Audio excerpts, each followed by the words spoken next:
अस्सलाम वालेकुम नाज़रीन, पल पल न्यूज के न्यूज रूम से मैं हूं आपके साथ नदीम अकरम। दोस्तों, स्क्रीन पर आप ये दो तस्वीर देख रहे हैं। एक तस्वीर है Hezbollah chief Sayyed Hassan Nasrallah की और दूसरी तस्वीर आप देख रहे हैं हूती अंसारुल्लाह के नेता की, जिन्होंने खास तौर पर अरब देशों को एक संदेश दे दिया है कि आप तमाशबीन ना बनिए इस जंग के दौरान, बल्कि कुछ कदम उठाइए और ऐसे कदम उठाइए कि आप अमेरिका और इजराइल को घुटने पर ला सके। अरब देशों को हिजबुल्लाह और अंसारुल्लाह लगातार कड़ा संदेश दे रहे हैं और ताबड़तोड़ हमले जो हैं वो लगातार दोनों की तरफ से जारी हैं। हालांकि ये जंग सिर्फ अगर हमास तक महदूद रहती तो अब तक न जाने किस तरीके से तांडव मच रहा होता, पर अलग अलग जगह से जब इजराइल के खिलाफ मोर्चे खुले हैं तो इजराइल हताश और परेशान है और उसका बाप अमेरिका भी इस जंग में हैरान है कि आखिरकार कहां कहां से इजराइल को पिटने से बचाया जा सके। और वही तस्वीर जो है लगातार सामने आने लगी, जहां यमन के हुतीज द्वारा इजरायली जहाजों को निशाना बनाया गया, जिसकी जानकारी खुद यमनी सेना के प्रवक्ता याहिया सारी ने दी और यह बताया कि उन्होंने यमन के ऊपर दो जो अपने मिसाइलें हैं वो उनकी शिपों पर दागी है और उनको भारी नुकसान पहुंचाया है। अटैक ऑन नवल ड्रोन, उनके पास जो नवल ड्रोन है उससे बाब अल मंदीब और लाल सागर में गल्फ ऑफ अदान के पास में ये बड़े हमले किए हैं और इस हमले से साफ तौर पर संदेश दे दिया है कि हम इस जंग में अपने कदम पीछे हटाने वाले नहीं हैं। और ये ऐसे समय पर हमला किया गया है जब कल ही अमेरिका द्वारा यमन को धमकी दी जा रही थी कि आप इस जंग में अपने कदम को पीछे खींचिए वरना इसके अंजाम आपको भुगतने पड़ेंगे। और संदेश जो है साफ तौर पर दे दिया, जो कि आप इस वक्त ये स्क्रीन पर देख रहे हैं, जहां Houthi says attack to Israeli ships in Red Sea, लाल सागर के अंदर जो है ये दो बड़े हमले किए गए। बड़ी खबर इस वक्त की ये सामने निकल करके आई और इसके बाद यमन ने सिर्फ हमले की ही जानकारी नहीं दी, बल्कि एक मैप आप स्क्रीन पर देख रहे हैं। इस मैप के जरिए भी उसने ये बताया कि हमने ये हमले खासतौर पर किस किस जगह पर किए हैं, जिसकी जानकारी खुद यमन द्वारा दी गई है। बाब अल मंदीब, इस जगह पर पहला हमला किया गया। फिर आप देखें कि ये लाल सागर के बीच की जगह जो गल्फ ऑफ अदान और लाल सागर, इस जगह पर यह बड़ा हमला करके एक संदेश यमन द्वारा दिया गया कि हम अपने कदम चाहे कितनी भी कोई धमकी क्यों ना देने पीछे हटाने वाले नहीं हैं और पूरी तरीके से हम इस जंग को लड़ेंगे, जो कि मैप जारी किया गया।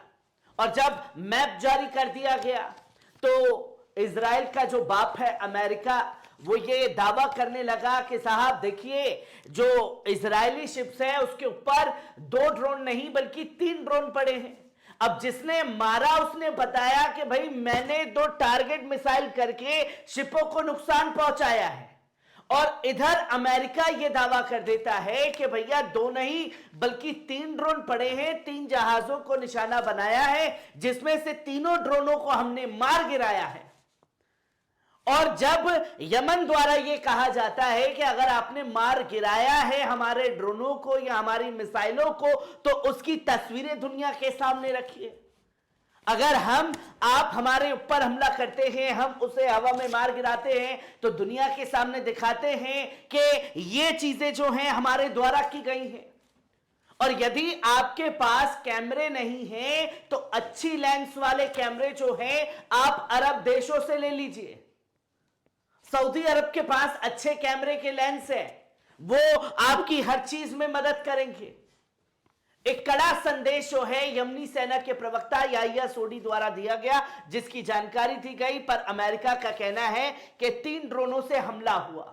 जहां आप देखें कि अमेरिका सेना ने कहा कि यमन के हूती विद्रोहियों द्वारा दागी गई बैलिस्टिक मिसाइलों ने रविवार को लाल सागर में 3 जहाजों पर हमला किया, जबकि एक अमेरिकी युद्धपोत ने आत्मरक्षा में 3 ड्रोनों को एक साथ मार गिराया। ईरान समर्थित हूतीज ने 2 हमलों की यह जिम्मेदारी ली, जो कि आप ये साफ तौर पर देख सकते हैं। पर हर बार ये कह दिया जाता है कि साहब हवा में मार गिराया है, पर वही यमन जो है फिर कुछ दिनों बाद या उसके अगले दिन वीडियो सर्कुलेट करके बताता है कि ये टारगेट मिसाइल हमला किया है।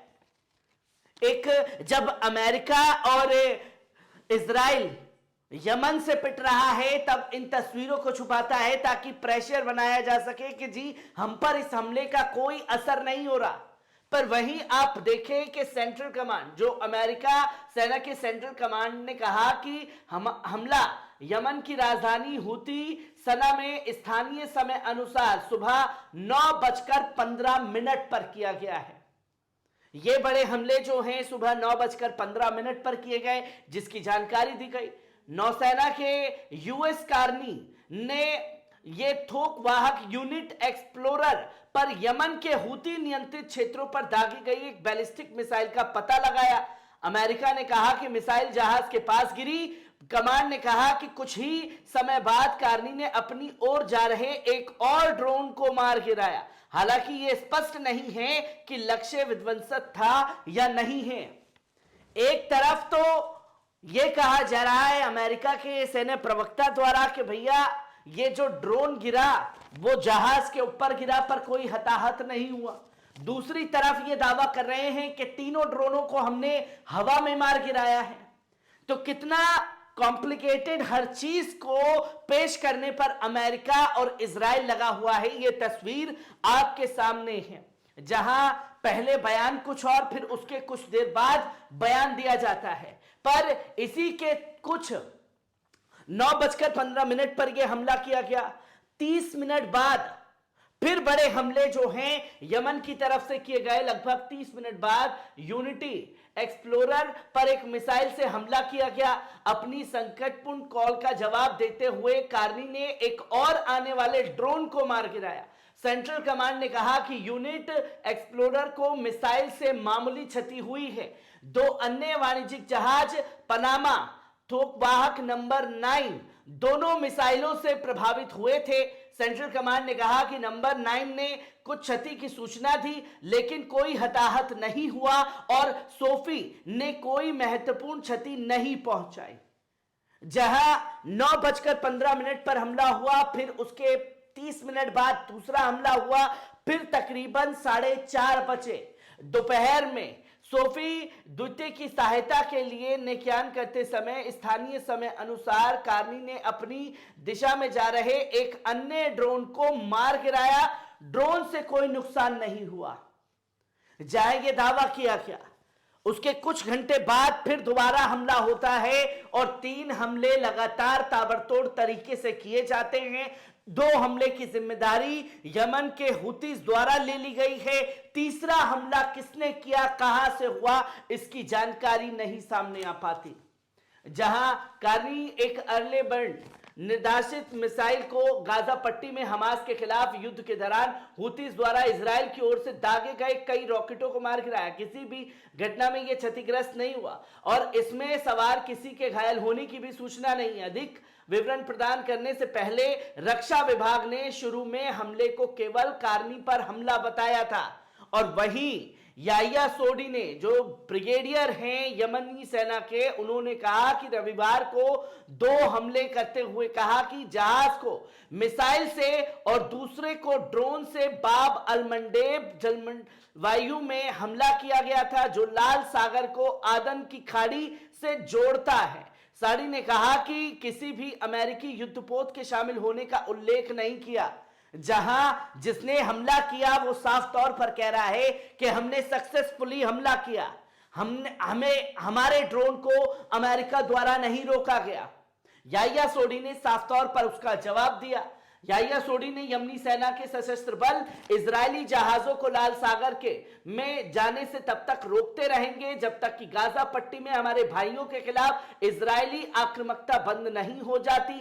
यमनी सशस्त्र बल सभी इजरायली जहाजों, इजरायलियों से जुड़े लोगों को अपनी चेतावनी दोहराते हैं कि यदि वे इस बयान में कहीं कई बातों का उल्लंघन करते हैं तो वे एक वैध लक्ष्य बन जाएंगे और हम उन्हें निशाना बनाने से भी नहीं चूकेंगे। जिस तरीके से इजराइल हमारे भाइयों का नरसंहार कर रहा है, फिर हमें भी मजबूर होकर आप पर हमला करना पड़ेगा, जो कि बड़ा स्टेटमेंट साफ तौर पर दे दिया गया है यमन द्वारा और एक संकेत भी कि हम इस जंग में पीछे हटने वाले बिल्कुल नहीं हैं। हर एक तस्वीर, हर एक पहलू आपके साथ साझा करता रहूंगा। दीजिए इजाजत, शुक्रिया।